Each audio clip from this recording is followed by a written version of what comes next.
Tingkat keterisian tempat isolasi terpusat di Kabupaten Bangli terus menurun. Data gugus Tugas Percepatan Penanganan COVID-19 Kabupaten Bangli mencatat dari 96 bed yang disediakan saat ini hanya terisi 19 bed.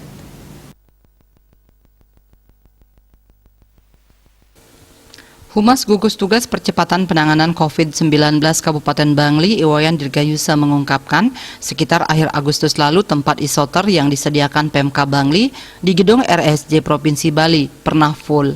Seluruh bed yang ada terisi penuh, bahkan pernah melebihi kapasitas yang disediakan.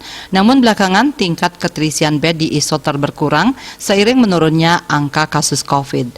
Turunnya tingkat keterisian isoter juga terjadi lantaran kebanyakan dari warga yang terpapar COVID-19 memilih menjalani isolasi di rumahnya. Salah satu alasannya karena merasa lebih nyaman. Selama ini Pemka Bangli memang memberikan pilihan kepada warga yang terkonfirmasi positif COVID-19 bergejala ringan untuk menjalani isolasi terpusat atau isolasi di rumah. Apabila memilih menjalani isolasi di rumah, maka semua anggota keluarga dari warga yang positif itu wajib ikut isolasi. Hal itu dimaksudkan untuk mencegah meluasnya penyebaran virus. Saat ini total jumlah warga Bangli yang menjalani isolasi di rumah mencapai 328 orang. Sementara jumlah kasus aktif COVID-19 tercatat hanya 158 orang.